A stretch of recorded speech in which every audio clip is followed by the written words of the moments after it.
AI companies will fail. We can salvage something from the wreckage. By Cory Doctorow. January 2026. I am a science fiction writer, which means that my job is to make up futuristic parables about our current techno-social arrangements to interrogate not just what a gadget does, but who it does it for and who it does it to. What I do not do is predict the future. No one can predict the future, which is a good thing, since if the future were predictable, that would mean we couldn't change it. Now, not everyone understands the distinction. They think science fiction writers are oracles. Even some of my colleagues labor under the delusion that we can see the future. And then there are science fiction fans who believe that they are reading the future. A depressing number of those people appear to have become AI bros. These guys can't shut up about the day that their spicy autocomplete machine will wake up and turn us all into paperclips. This has led many confused journalists and conference organizers to try to get me to comment on the future of AI. That's something I used to strenuously resist doing, because I wasted 2 years of my life explaining patiently and repeatedly why I thought crypto was stupid, and getting relentlessly bollocked by cryptocurrency cultists who at first insisted that I just didn't understand crypto. And then, when I made it clear that I did understand crypto, they insisted that I must be a paid shill. This is literally what happens when you argue with Scientologists, and life is just too short. That said, people would not stop asking. So I'm going to explain what I think about AI and how to be a good AI critic. By which I mean, how to be a critic whose criticism inflicts maximum damage on the parts of AI that are doing the most harm. In automation theory, a centaur is a person who is assisted by a machine. Driving a car makes you a centaur, and so does using autocomplete. A reverse centaur is a machine head on a human body, a person who is serving as a squishy meat appendage for an uncaring machine. For example, an Amazon delivery driver who sits in a cabin surrounded by AI cameras that monitor the driver's eyes and take points off if the driver looks in a prescribed direction, and monitors the driver's mouth because singing is not allowed on the job, and rats the driver out to the boss if they do not make quota. The driver is in that van because the van cannot drive itself and cannot get a parcel from the curb to your porch. The driver is a peripheral for a van, and the van drives the driver at superhuman speed, demanding superhuman endurance. Obviously, it's nice to be a centaur, and it's horrible to be a reverse centaur. There are lots of AI tools that are potentially very centaur-like, but my thesis is that these tools are created and funded for the express purpose of creating reverse centaurs, which none of us want to be. But like I said, the job of a science fiction writer is to do more than think about what the gadget does, and drill down on who the gadget does it for and who the gadget does it to. Tech bosses want us to believe that there is only one way a technology can be used. Mark Zuckerberg wants you to think that it is technologically impossible to have a conversation with a friend without him listening in. Tim Cook wants you to think that it is impossible for you to have a reliable computing experience unless he gets a veto over which software you install and without him taking 30 cents out of every dollar you spend. Sundar Pichai wants you to think that it is for you to find a web page unless he gets to spy on you from asshole to appetite. This is all a kind of vulgar Thatcherism. Margaret Thatcher's mantra was, "There is no alternative." She repeated this so often they called her Tina Thatcher. There, Isaiah number alternative. There is no alternative is a cheap rhetorical slight. It's a demand dressed up as an observation. There is no alternative means, stop trying to think of an alternative. I'm a science fiction writer. My job is to think of a dozen alternatives before breakfast. So let me explain what I think is going on here with this AI bubble and who the reverse centaur army is serving, and sort out the bullshit from the material reality. Start with monopolies. Tech companies are gigantic and they don't compete. They just take over whole sectors, either on their own or in cartels. Google and Meta control the ad market. Google and Apple control the mobile market, and Google pays Apple more than $20 billion a year not to make a competing search engine. And of course, Google has a 90% search market share. Now, you would think that this was good news for the tech companies owning their whole sector. But it's actually a crisis. You see, when a company is growing, it is a growth stock. And investors really like growth stocks. When you buy a share in a growth stock, you are making a bet that it will continue to grow. So growth stocks trade at a huge multiple of their earnings. This is called the price-to-earnings ratio, or PE ratio. But once a company stops growing, it is a mature stock, and it trades at a much lower PE ratio. So for every dollar that Target, a mature company brings in, it is worth $10. It has a PE ratio of 10, while Amazon has a PE ratio of 36, which means that for every dollar Amazon brings in, the market values it at $36. It's wonderful to run a company that has a growth stock. Your shares are as good as money. If you want to buy another company or hire a key worker, you can offer stock instead of cash. And stock is very easy for companies to get because shares are manufactured right there on the premises. All you have to do is type some zeros into a spreadsheet, while dollars are much harder to come by. A company can only get dollars from customers or creditors. So when Amazon bids against Target for a key acquisition or a key hire, Amazon can bid with shares they make by typing zeros into a spreadsheet, and Target can only bid with dollars they get from selling stuff to us or taking out loans, which is why Amazon generally wins those bidding wars. That's the upside of having a growth stock. But here's the downside. Eventually, a company has to stop growing. Like, say you get a 90% market share in your sector. How are you going to grow? If you are an exec at a dominant company with a growth stock, you have to live in constant fear that the market will decide that you are not likely to grow any further. Think of what happened to Facebook in the first quarter of 2022. They told investors that they experienced slightly slower growth in the US than they had anticipated, and investors panicked. They staged a one-day, $240 billion sell-off. $250 billion in 24 hours. At the time, it was the largest, most precipitous drop in corporate valuation in human history.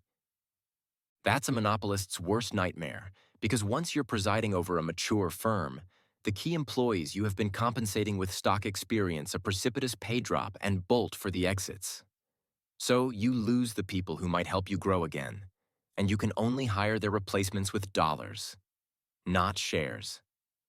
This is the paradox of the growth stock. While you are growing to domination, the market loves you. But once you achieve dominance, the market lops 75% or more off your value in a single stroke if they do not trust your pricing power. Which is why growth stock companies are always desperately pumping up one bubble or another, spending billions to hype the pivot to video or cryptocurrency or NFTs or the metaverse or AI. I'm not saying that tech bosses are making bets they do not plan on winning. But winning the bet, creating a viable metaverse, is the secondary goal. The primary goal is to keep the market convinced that your company will continue to grow and to remain convinced until the next bubble comes along. So this is why they're hyping AI, the material basis for the hundreds of billions in AI investment. Now I want to talk about how they're selling AI. The growth narrative of AI is that AI will disrupt labor markets. I use disrupt here in its most disreputable tech bro sense. The promise of AI, the promise AI companies make to investors, is that there will be AI that can do your job, and when your boss fires you and replaces you with AI, he will keep half of your salary for himself and give the other half to the AI company. That is the $13 trillion growth story that Morgan Stanley is telling. It's why big investors are giving AI companies hundreds of billions of dollars. And because they are piling in, normies are also getting sucked in, risking their retirement savings and their family's financial security. Now, if AI could do your job, this would still be a problem. We would have to figure out what to do with all these unemployed people. But AI can't do your job. It can help you do your job, but that does not mean it is going to save anyone money. Take radiology. There is some evidence that AI can sometimes identify solid mass tumors that some radiologists miss. Look, I've got cancer. Thankfully, it's very treatable, but I've got an interest in radiology being as reliable and accurate as possible. Let's say my hospital bought some AI radiology tools and told its radiologists, "Hey folks, here's the deal. Today you're processing about 100 x-rays per day. From now on, We're going to get an instantaneous second opinion from the AI, and if the AI thinks you've missed a tumor, we want you to go back and have another look, even if that means you're only processing 98 X-rays per day. That's fine. We just care about finding all those tumors. If that's what they said, I'd be delighted. But no one is investing hundreds of billions in AI companies because they think AI will make radiology more expensive, not even if that also makes radiology more accurate.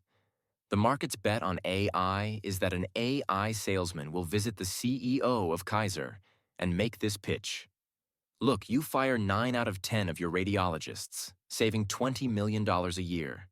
You give us $10 million a year, and you net $10 million a year, and the remaining radiologist's job will be to oversee the diagnoses the AI makes at superhuman speed, and somehow remain vigilant as they do so, despite the fact that the AI is usually right, except when it's catastrophically wrong.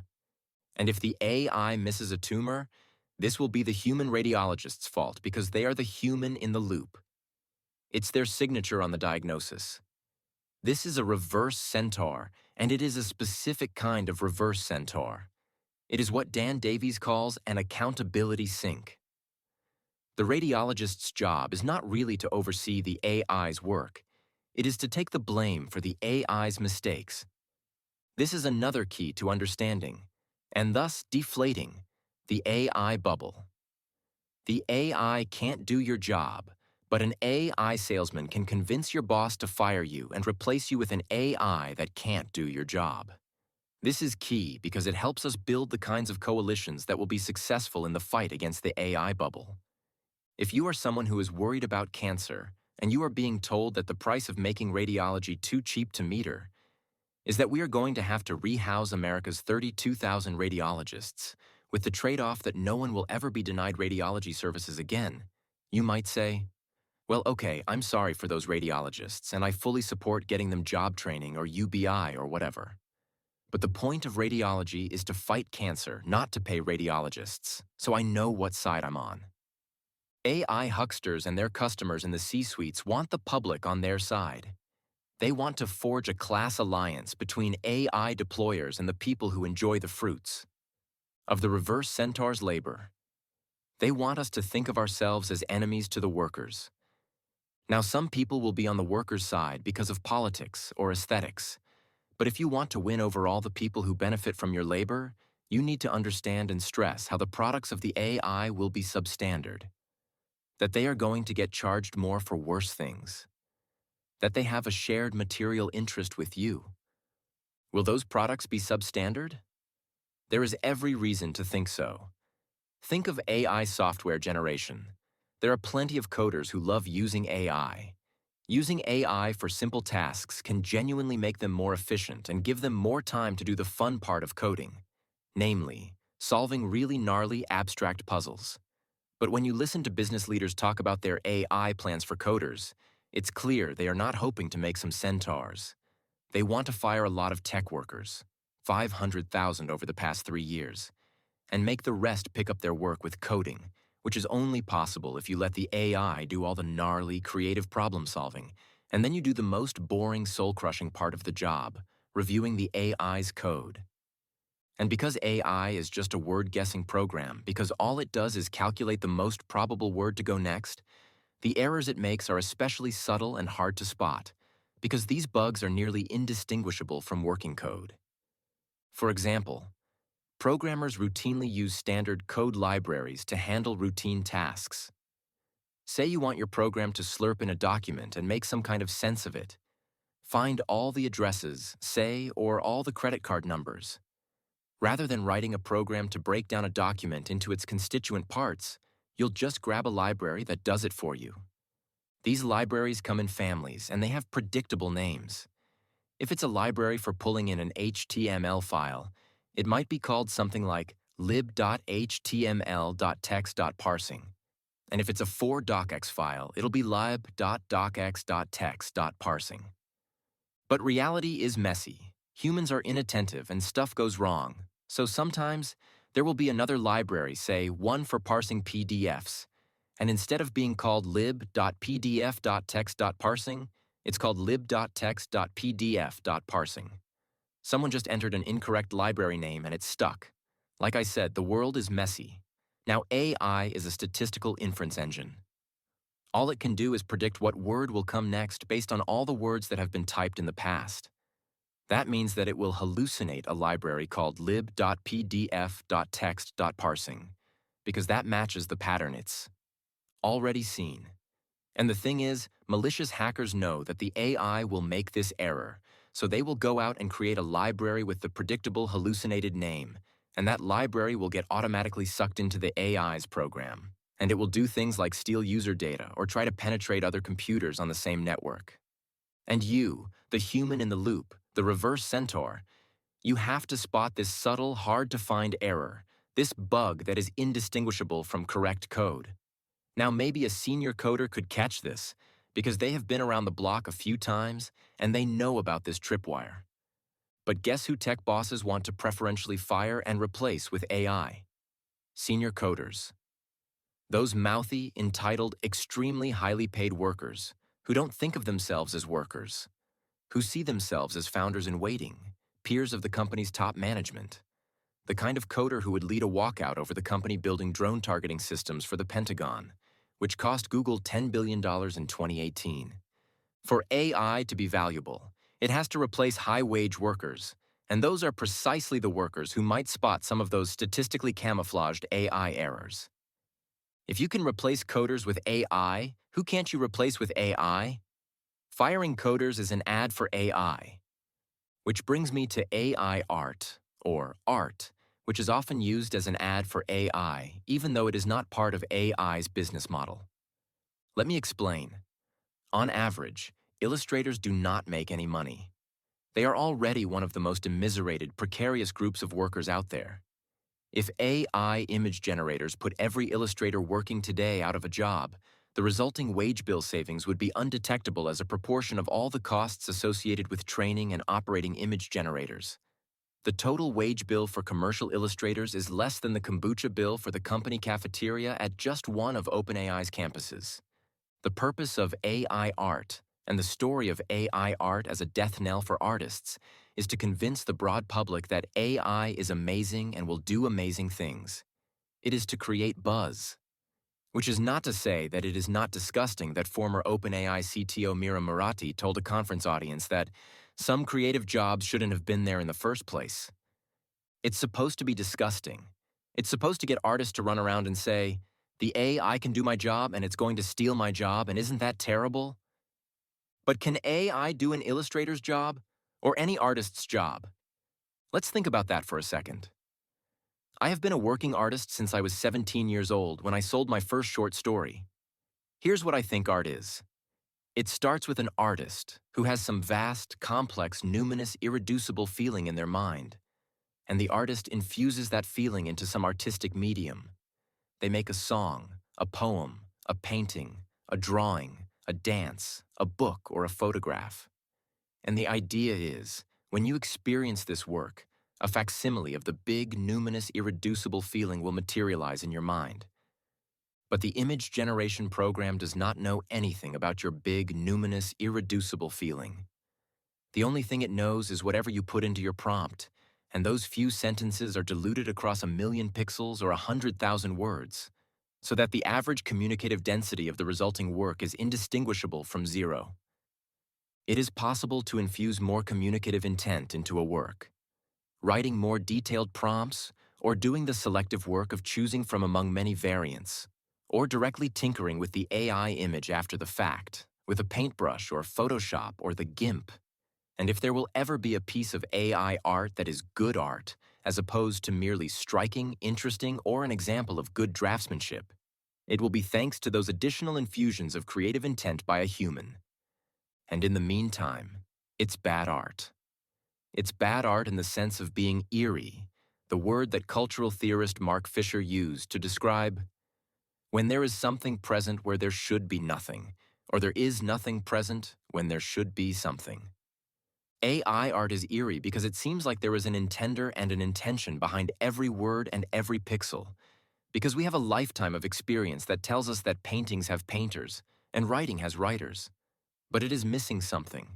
It has nothing to say, or whatever it has to say is so diluted that it is undetectable. We should not simply shrug our shoulders and accept Thatcherism's fatalism. There is no alternative. So what is the alternative? A lot of artists and their allies think they have an answer. They say we should extend copyright to cover the activities associated with training a model. And I am here to tell you they are wrong. Wrong because this would represent a massive expansion of copyright over activities that are currently permitted. For good reason. I'll explain. AI training involves scraping a bunch of web pages, which is unambiguously legal under present copyright law. Next, you perform analysis on those works. Basically, you count stuff on them. Count pixels and their colors and proximity to other pixels. Or count words. This is obviously not something you need a license for. And after you count all the pixels or the words, it is time for the final step. Publishing them. Because that is what a model is. A literary work, that is, a piece of software, that embodies a bunch of facts about a bunch of other works, word and pixel distribution information, encoded in a multidimensional array. And again, copyright absolutely does not prohibit you from publishing facts about copyrighted works. And again, no one should want to live in a world where someone else gets to decide which factual statements you can publish. But hey, maybe you think this is all sophistry. Maybe you think I'm full of shit. That's fine. It wouldn't be the first time someone thought that. After all, even if I'm right about how copyright works now, there's no reason we couldn't change copyright to ban training activities. And maybe there's even a clever way to wordsmith the law so that it only catches bad things we don't like, and not all the good stuff that comes from scraping, analyzing, and publishing, such as search engines and academic scholarship. Well, even then, you're not going to help out creators by creating this new copyright. We have monotonically expanded copyright since 1976, so that today, copyright covers more kinds of works, grants exclusive rights over more uses, and lasts longer. And today, the media industry is larger and more profitable than it has ever been. And also, the share of media industry income that goes to creative workers is lower than it has ever been, both in real terms and as a proportion of those incredible gains made by creators' bosses at the media company. In a creative market dominated by 5 publishers, 4 studios, 3 labels, 2 mobile app stores, and a single company that controls all the ebooks and audiobooks, giving a creative worker extra rights to bargain with is like giving your bullied kid more lunch money. It doesn't matter how much lunch money you give the kid, the bullies will take it all. Give that kid enough money and the bullies will hire an agency to run a global campaign proclaiming, "Think of the hungry kids, give them more lunch money." Creative workers who cheer on lawsuits by the big studios and labels need to remember the first rule of class warfare. Things that are good for your boss are rarely what's good for you. A new copyright to train models will not get us a world where models are not used to destroy artists. It will just get us a world where the standard contracts of the handful of companies that control all creative labor markets are updated to require us to hand over those new training rights to those companies. Demanding a new copyright just makes you a useful idiot for your boss, when really what they're demanding is a world where 30% of the investment capital of the AI companies go into their shareholders' pockets. When an artist is being devoured by rapacious monopolies, does it matter how they divvy up the meal? We need to protect artists from AI predation, not just create a new way for artists to be mad about their impoverishment. Incredibly enough, there is a really simple way to do that. After more than 20 years of being consistently wrong and terrible for artists' rights, the U.S. Copyright Office has finally done something gloriously, wonderfully right. All through this AI bubble, the Copyright Office has maintained, correctly, that AI-generated works cannot be copyrighted because copyright is exclusively for humans. That is why the monkey selfie is in the public domain. Copyright is only awarded to works of human creative expression that are fixed in a tangible medium. And not only has the Copyright Office taken this position, they have defended it vigorously in court, repeatedly winning judgments to uphold this principle. The fact that every AI-created work is in the public domain means that if Getty or Disney or Universal or Hearst newspapers use AI to generate works, then anyone else can take those works, copy them, sell them, or give them away for nothing. And the only thing those companies hate more than paying creative workers is having other people take their stuff without permission. The U.S. Copyright Office's position means that the only way these companies can get a copyright is to pay humans to do creative work. This is a recipe for centaurhood. If you are a visual artist or writer who uses prompts to come up with ideas or variations, that's no problem, because the ultimate work comes from you. And if you are a video editor who uses deep fakes to change the eye lines of 200 extras in a crowd scene, then sure, those eyeballs are in the public domain, but the movie stays copyrighted. But creative workers do not have to rely on the US government to rescue us from AI predators. We can do it ourselves, the way the writers did in their historic writers' strike. The writers brought the studios to their knees. They did it because they are organized and solidaristic, but also are allowed to do something that virtually no other workers are allowed to do. They can engage in sectoral bargaining, whereby all the workers in a sector can negotiate a contract with every employer in the sector. That has been illegal for most workers since the late 1940s, when the Taft-Hartley Act outlawed it. If we are going to campaign to get a new law passed in hopes of making more money and having more control over our labor, we should campaign to restore sectoral bargaining, not to expand copyright. AI is a bubble and bubbles are terrible. Bubbles transfer the life savings of normal people who are just trying to have a dignified retirement to the wealthiest and most unethical people in our society, and every bubble eventually bursts, taking their savings with it. But not every bubble is created equal. Some bubbles leave behind something productive. WorldCom stole billions from everyday people by defrauding them about orders for fiber optic cables. The CEO went to prison and died there. But the fiber outlived him. It's still in the ground. At my home, I've got 2 gigabytes symmetrical fiber because AT&T lit up some of that old WorldCom dark fiber. It would have been better if WorldCom had not ever existed, but the only thing worse than WorldCom committing all that ghastly fraud would be if there was nothing to salvage from the wreckage.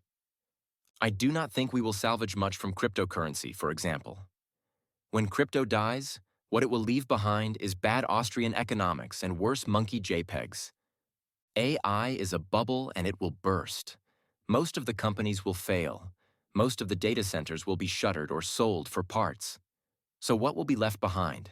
We will have a bunch of coders who are really good at applied statistics.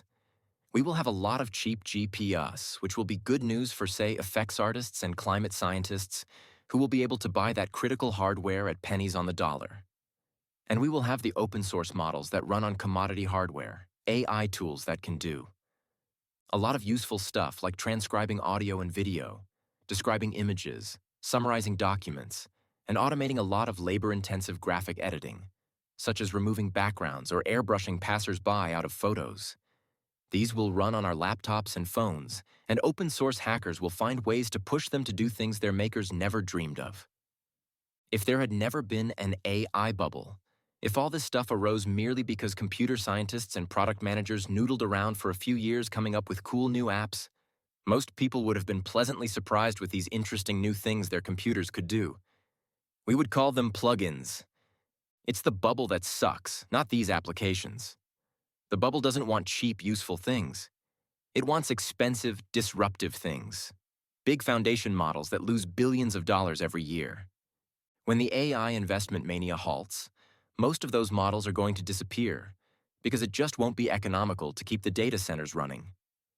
As Stein's law has it, anything that can't go on forever eventually stops. The collapse of the AI bubble is going to be ugly. 7 AI companies currently account for more than a third of the stock market, and they endlessly pass around the same $100 billion IOU. AI is the asbestos in the walls of our technological society, stuffed there with wild abandon by a finance sector and tech monopolists run amok. We will be excavating it for a generation or more. To pop the bubble, we have to hammer on the forces that created the bubble. The myth that AI can do your job, especially if you get high wages that your boss can claw back. The understanding that growth companies need a succession of ever more outlandish bubbles to stay alive. The fact that workers and the public they serve are on one side of this fight, and bosses and their investors are on the other side. Because the AI bubble really is very bad news. It's worth fighting seriously, and a serious fight against AI strikes at its roots. The material factors fueling the hundreds of billions in wasted capital that are being spent to put us all on the breadline and fill all our walls with high-tech asbestos. The end. Cory Doctorow is a science fiction author, activist, and journalist. He is the author of dozens of books, most recently in Shitification: Why Everything Suddenly Got Worse and What to Do About It. This essay was adapted from a recent lecture about his forthcoming book, The Reverse Centaurs Guide to Life After AI, which is out in June 202.